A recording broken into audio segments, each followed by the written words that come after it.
This is a short video on how to read the published essays in the textbook for this course. It may sound a little bit strange to talk about how to read because most of us already know how to read, but the title of the course is Essay Writing and Critical Reading. And so there are different ways to read.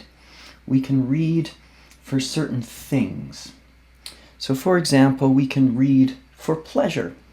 A lot of people think about reading as something that we do in our spare time, in our leisure time, that we'll go to Hawaii and read a book on the beach. Well, I'm sitting in my office and I could pick up a book and read it. I'm not on a beach in Hawaii. Am I going to read some trashy novel, in my office? Probably not. So we have different ways to read. We can read for fun. We can read for information. I just want to know more about a subject. We can read, as we are in this class, for education, that there are purposes to, a program of learning that we want to, put together a degree or something like that and become a well-rounded, informed person, which is more than just information. We can do what's called predatory reading, that we're reading for very specific things and we're going to, rip the text apart and we just want to know something and we're looking for it. So there's all sorts of different ways that we can approach reading. So when we think about reading in this course, we're doing what's usually called close reading, that we're reading a text closely and analytically. And the term analysis, analytics, means breaking something down into its parts. And so we're going to think about how we write and how we read. What are the components? What are the parts that we put together to make a piece of writing? And so there are different ways to approach writing, just as there are different ways to approach reading. And understanding these different parts enables us to be a more sophisticated, more capable writer. Okay? So do I want to write a fictional story that I read on the beach in Hawaii? Or do I want to write an essay for a university level class? That these are different strategies of writing in the same way that we can use different strategies of reading. Second thing here is to be mindful of the backgrounds that we have when we read a text. That we come from different families, maybe different races, different religions, different contexts, different geographies. That there are different ways to think, and we all have histories that we bring to the text. So we will respond differently, me, you, anybody else in the class, to the same text. So the reader enters into the equation of reading in the sense that how am I as a reader going to understand the material that I am reading? And that will differ from person to person. The fancy term that we use for this in literature is called reader response theory, that the reader responds to a text, and we have to keep that reader in mind, in the same way that the writer has a particular background. And so sometimes the reader and the writer may agree, they may disagree. We have to think about that relationship. So it's a good idea when reading critically, analytically, that we try to maintain an open mind.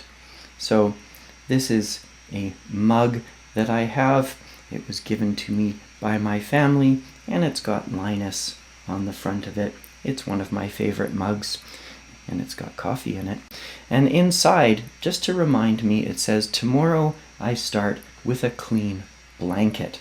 And that's something that we should think about when we read, that we should start with a clear mind, with a clear blanket to say, I'm going to set aside my biases, my background, and read this as objectively as I can, to look at the writing itself and to read it as clearly as I can without my own bias. So as we're reading, we want to think about what the purpose of the reading is. And I'll offer more information about this in another video. But one of the things we want to ask is, what is the thesis of this piece? And is it an implied thesis or is it an explicit thesis? And these are terms that are dealt with in the first couple of chapters in the essay writing textbook. So if those terms are unfamiliar to you, you should go back and reread chapters 1 and 2 of the essay writing textbook where those terms are explained. So sometimes writers will just say, this is what I believe, and here is, my reasons for thinking that. And that's wonderful when people do that. Personally, I like that. I like it when people are super clear and super direct, because it helps me understand what they're trying to say, and I want to know that. An implied thesis is more subtle, that it's not, the writer doesn't come out and just say, this is what I think. They beat around the bush, as it were, or they are indirect. And you might ask, why would someone do this? What's the purpose behind this? And often we find implied theses occur in texts where writers are dealing with sensitive subjects, where people might not want to be hit over the head of, this is why I think this, and this is why you should believe me and agree with me, and so forth. Maybe it's on a sensitive topic like religion or politics, or the usual, gamut of things, where people often have, very heated disagreements about these things. And they'll try to offer up, reasoning in an indirect way to bring people around slowly rather than hitting them over the head. So there's a kind of diplomacy there. Sometimes we're really direct, other times we're indirect, and that's really the difference between an explicit and an implicit or implied thesis. Then we have to look at the evidence in the text. That the text is giving us a thesis statement, it's making an argument, and I'll cover, argument and evidence in another video. And we want to ask, what kinds of evidence are being offered up here? And in chapter 2 of the essay writing textbook, it talks about different methods of development which are linked to evidence. So for example, there's storytelling as a way of giving evidence. So I told you the story of my mug and what it said. Okay? There's cause and effect, that this causes that, and how does this work? Okay? And we can explain things that way.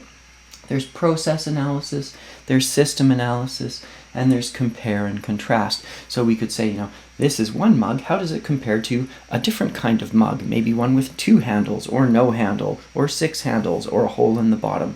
And we can do all sorts of things with understanding what makes a good mug, or why you should use a particular mug, or what have you.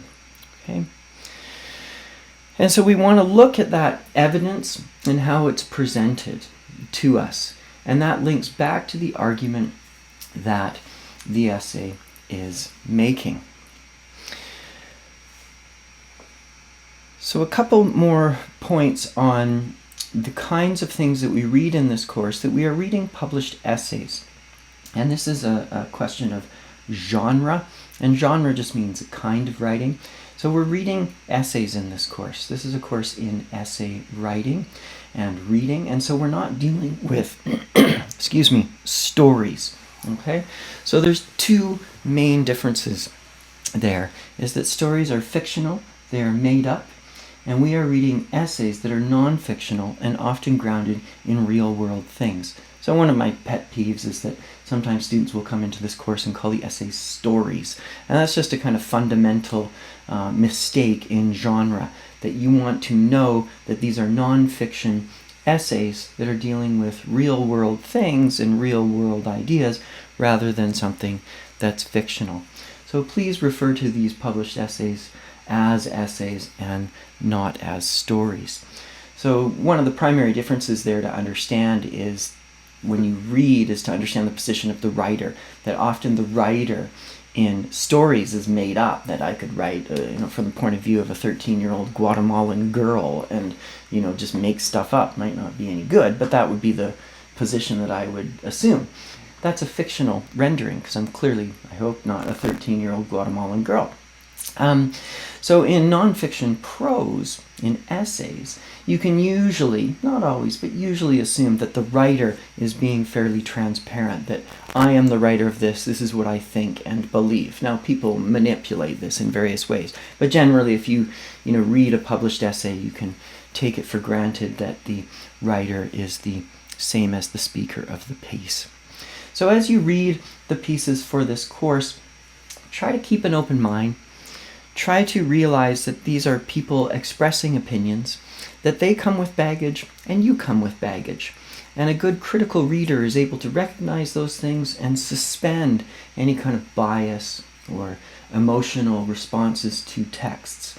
And that's another note about some of these things, that some of the readings that we'll look at may contain emotional content for some readers, that we may deal with a subject like addiction or eating disorders or environmentalism, where we might have some personal stake or some intellectual background in these things which color or bias our own interpretation or opinion about these things. And so a good critical reader would be able to suspend those things, not get rid of them, but to acknowledge that I have a position on this, but I'm going to grant the opportunity for someone else to speak at this point on this subject and perhaps persuade me of a different way of believing these things.